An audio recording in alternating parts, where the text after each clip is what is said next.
On va donc corriger cet exercice 17, qui est un bel exercice de géométrie complexe, où on démontre à la fin une propriété géométrique générale. Or, c'est un exercice, je crois, de bac, qui date d'il y a assez longtemps, des années 80, me semble-t-il. Donc, on prend un quadrilatère quelconque, mais convexe,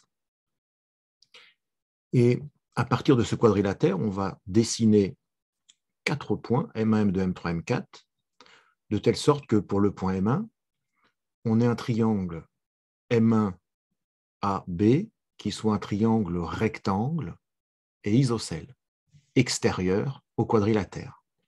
Parce qu'il y a deux triangles rectangles qu'on peut fabriquer, rectangles isocèles, il y en a deux, un extérieur et un intérieur. Donc ici, il s'agissait du triangle extérieur. Et on fait pareil pour les 3 autres segments. Et à la fin, il faut montrer que le point M1, M3, que le segment M1, M3 et le segment M2, M4 sont à la fois de même longueur et aussi orthogonaux. Donc ça, c'est des propriétés qu'on peut facilement démontrer à l'aide des nombres complexes, puisque même longueur, ce sera même module, et orthogonaux, eh bien, il faudra montrer qu'un argument d'un certain quotient est égal à pi sur 2 ou moins pi sur 2. Alors, on va commencer. On va peut-être faire une petite figure. Donc, la figure finale est ici.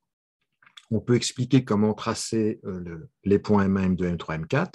Bon, il suffit d'expliquer comment on trace M1 à la règle au compas pour pouvoir tracer aussi les 3 autres points. Donc là, je fais un petit zoom sur la figure.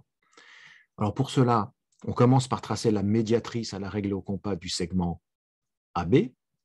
Donc c'est la droite verte. Donc une fois qu'on a la médiatrice, on a forcément le milieu du segment AB. Et on trace le cercle de centre E et de rayon EB. C'est le cercle gris. Ce cercle coupe la médiatrice en 2 points. Le point M1 et un point que je n'ai pas nommé, qui est un point intérieur au quadrilatère ABCD. Alors pourquoi AM1B est un triangle rectangle isocèle? Alors il est isocèle, étant donné que M1 est sur la médiatrice, forcément M1 égale M1B. C'est une propriété fondamentale des médiatrices. Alors pourquoi il est rectangle? Eh bien, c'est une autre propriété. Quand vous prenez un cercle de diamètre AB, tous les points de ce cercle sont tels qu'ils forment avec A et B un triangle rectangle. Alors commençons nos calculs. Alors A est d'affixe Z petit a, B est d'affixe petit b et M1 d'affixe Z1. Donc on a pris des affixes assez simples à retenir. Alors par hypothèse, AM1B est un triangle rectangle isocèle, j'ai oublié de réécrire isocèle, extérieur à ABCD.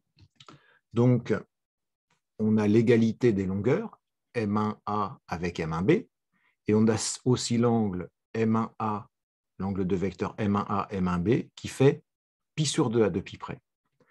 D'ailleurs, si on regarde la figure ci-dessous, le point ici que nous n'avons pas nommé, et qui forme aussi un triangle rectangle isocèle, mais intérieur au quadrilatère ABCD, il est tel que l'angle entre, appelons-le N, ce point, l'angle NA-NB, il est égal à moins pi sur 2 en fait. C'est comme ça qu'on peut les distinguer, à 2 pi près bien sûr. C'est comme ça qu'on peut distinguer nos 2 points d'intersection entre la médiatrice verte et le cercle gris.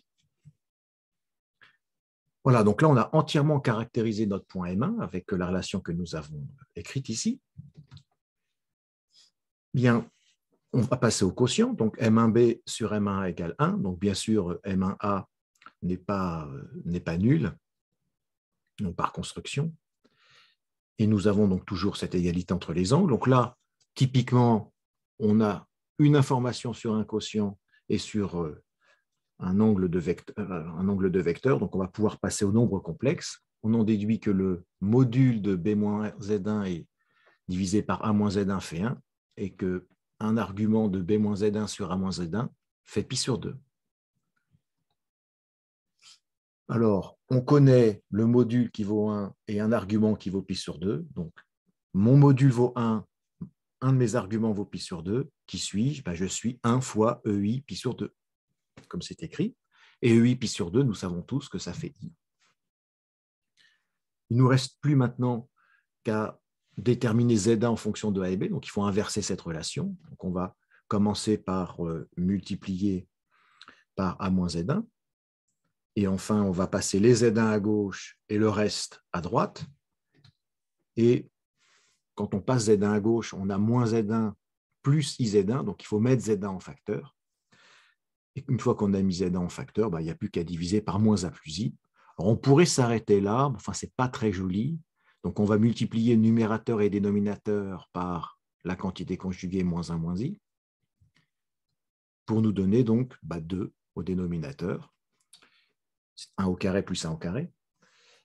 Et enfin, on va développer le numérateur. On va un petit peu ordonner. On va d'abord écrire A plus B et on va mettre I en facteur.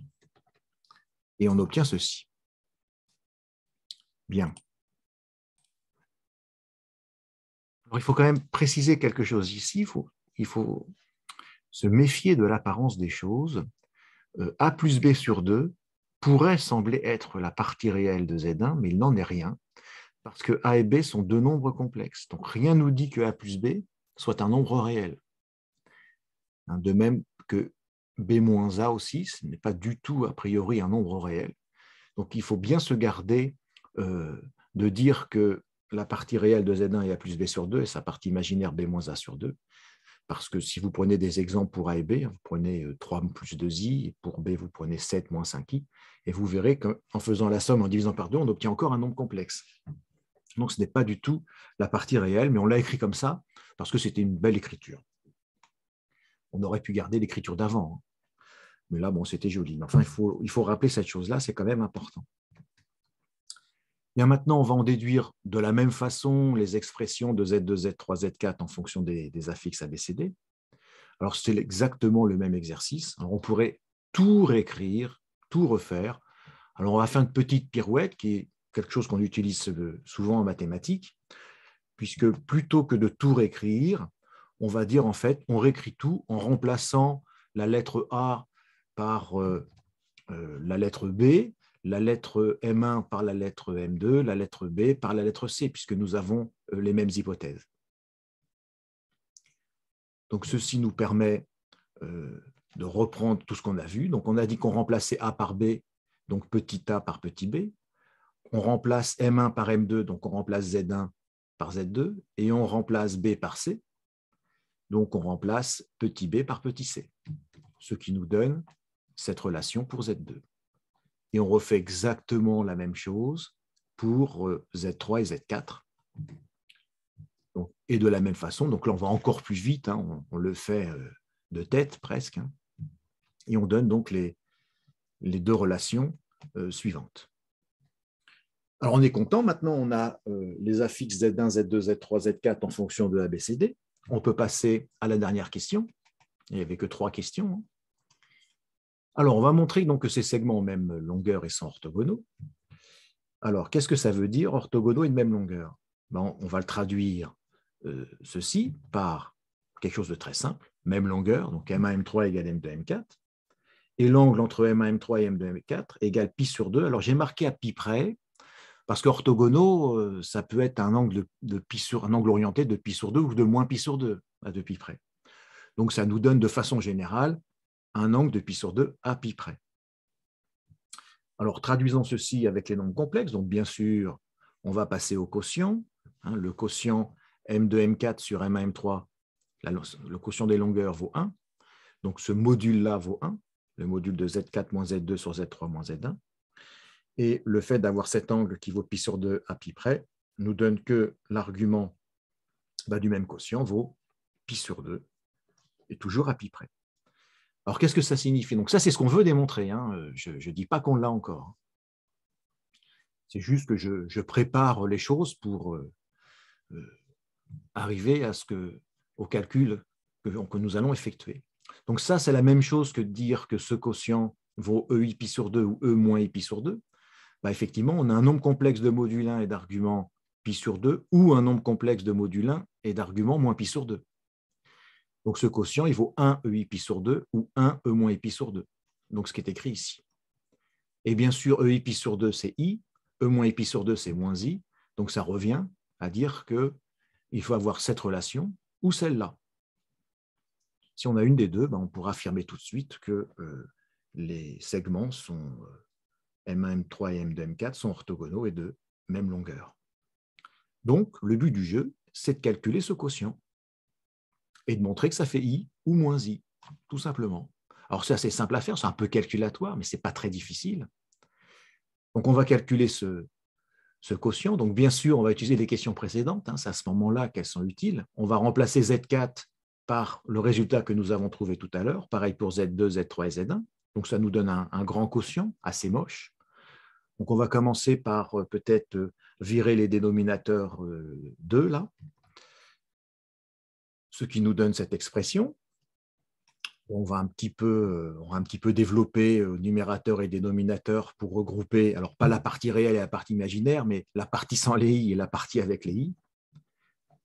Donc voilà un premier petit développement, et puis voilà ce qu'on obtient. Donc au numérateur, la partie sans les i, et la partie avec les i, donc on a mis i en facteur pour que ça soit plus joli. Alors on ne va pas faire du tout de quantité conjuguée ou autre. De toute façon, la quantité conjuguée, on ne peut pas deviner quelle est la quantité conjuguée de façon simple, puisque moins A moins B plus C plus D n'est pas du tout un nombre réel a priori. Alors, il faut se rappeler à ce moment-là du calcul qu'on veut obtenir soit I, soit moins I. Donc, on avait vu ça la dernière fois. On avait fait apparaître I au numérateur et au dénominateur, et on avait développé I fois le dénominateur. Là, je vous propose de faire autre chose pour changer un peu. Je vais mettre juste au numérateur I en facteur. Alors, c'est facile de mettre I en facteur en regardant ce membre-là, puisqu'il restera A plus B moins C moins D. Alors là, on se dit, tiens, on va mettre I en facteur, mais comment va-t-il faire? Il n'y a pas de I. Alors, il faut imaginer que devant cette expression A moins B moins C plus D, il est écrit 1 fois cette expression. Et que 1, tout le monde sait que 1, c'est l'opposé de I carré. Donc, en pensant à cela, il est facile après de mettre I en facteur, puisqu'il restera cette expression fois moins I. Ce que nous faisons ici, on peut le vérifier, je l'ai écrit tout doucement, I fois moins I, ça donne bien 1. 1 fois donc, cette expression me redonne bien ce que j'ai obtenu précédemment. Et puis, comme j'ai mis I en facteur, il ne reste plus que A plus B moins C moins D. Alors, une fois qu'on a ceci, on va un petit peu ordonner ce qu'il y a dans le crochet. Puis, je vais mettre même I devant la fraction. Alors, on va recopier en premier A plus B moins C moins D, plus I facteur donc, de ce qui suit. Donc, le moins qui était devant le i, je l'ai rentré à l'intérieur de la parenthèse. Et en faisant ça, on remarque qu'on a exactement, en ce qui concerne le numérateur et le dénominateur, l'opposé. A, là on a moins A, B moins B, moins C plus C, moins D plus D, moins A plus A, B moins B, C moins C, et moins D plus D. Donc en fait, cette fraction est égale à moins 1. Donc ce qui nous donne à la fin moins I. C'est ce qu'on voulait, moins I. On voulait soit I, soit moins I. Donc on est content, après ce petit calcul un peu moche, mais pas si difficile que ça, si on s'y prend bien. Et c'est ce qu'il fallait démontrer. C'est ce qu'il fallait démontrer, puisqu'on a vu que démontrer que les segments sont orthogonaux et de même longueur, c'est démontrer que le quotient dont on a parlé là, il vaut I ou moins I. Voilà, j'espère que cet exercice vous a plu, parce qu'il est vraiment bien. C'est un bel exercice de géométrie complexe générale, c'est-à-dire sans affixe particulière, qui permet de démontrer une belle propriété de géométrie.